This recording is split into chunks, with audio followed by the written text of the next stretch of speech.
Catherine Bernardo nakakaawa, handang mag-sacrifice para kay Alden Richards. Catherine Bernardo, nagmakaawa na bumalik kay Daniel Padilla kapalit ng paglaya ni Alden Richards, nilinaw na wala ng pagmamahal kay Daniel. Isang emosyonal na tagpo ang naganap ng magmakaawa si Catherine Bernardo kay Daniel Padilla upang mapalaya si Alden Richards. Sa kabila ng alok na bumalik sa relasyon, nilinaw ng aktres na wala ng pagmamahal na natitira para sa dating kasintahan.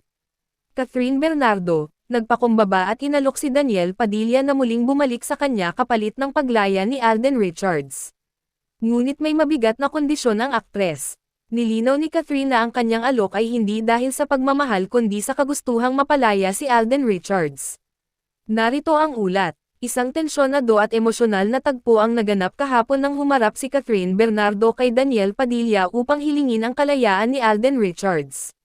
Daniel, kung ito ang tanging paraan para mapalaya si Alden, handa akong bumalik sa'yo. Pero gusto kong malinaw sa'yo, wala nang pagmamahal na natitira sa akin para sa'yo. Si Daniel, nagulat at tila nawala sa sarili matapos marinig ang pahayag ni Catherine. Kaya mo bang sabihin sa akin na babalik ka pero wala kang pagmamahal?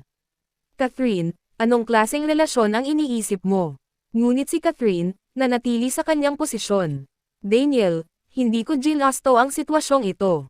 Pero hindi ko kayang hayaan si Alden na magdusa dahil sa galit mo. Ang mga pahayag ni Catherine ay tila lalong nagpainit sa tensyon sa pagitan nila ni Daniel. Catherine, iniwan mo na ako para sa kanya. Tapos ngayon, babalik ka lang dahil gusto mong tulungan siya. Hindi mo ba naiisip kung gaano kasakit ito para sa akin? Sa kabila ng emosyonal na sagot ni Daniel, sinubukan ni Catherine na kumbansihin siya. Daniel, hindi ito tungkol sa atin. Tungkol ito sa pagbigay ng hustisya sa taong hindi deserve ang nangyayari sa kanya ngayon. Ngunit tila hindi ito naging sapat upang maantig ang puso ni Daniel.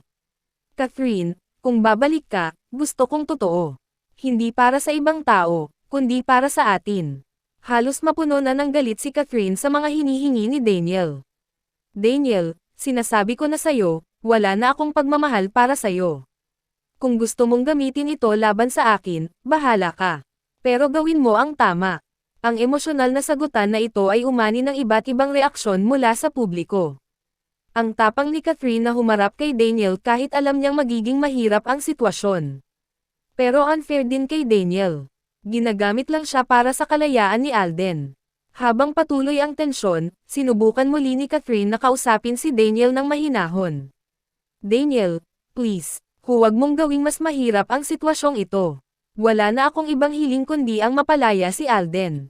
Catherine, hindi ko kayang tanggapin na babalik ka lang para sa kanya. Hindi ko deserve yan. Sa kabila ng malamig na tugon ni Daniel, hindi pa rin sumuko si Catherine. Daniel, kung talagang may pagmamahal ka pa rin para sa akin, ipakita mo ito sa pamamagitan ng paggawa ng tama. Palayain mo si Alden. Ngunit nanatili si Daniel sa kanyang paninindigan na hindi niya palalayain si Alden hanggat hindi siya binibigyan ng totoo at buong pagbabalik ni Catherine. Catherine, gusto kong bumalik ka dahil mahal mo ako.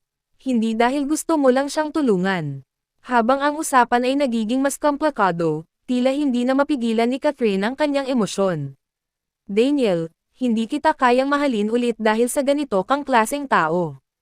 Ang makasarili mo. Ang naging sagutan ay nagdulot ng mas malalim na tensyon sa kanilang dalawa. Sa huli, si Catherine ay lumisan mula sa tagpong iyon na puno ng lungkot at pagkadismaya. Daniel, sana dumating ang araw na matutunan mong magpatawad. Hindi para sa akin, kundi para sa sarili mo. Habang si Daniel ay nanatiling matigas, si Catherine naman ay patuloy na naghahanap ng ibang paraan upang matulungan si Alden Richards. Ang tanong ngayon, magkakaroon pa ba ng pagkakataon para maayos ang gusot sa pagitan ni Catherine at Daniel? O mananatili na lamang ba ang 10?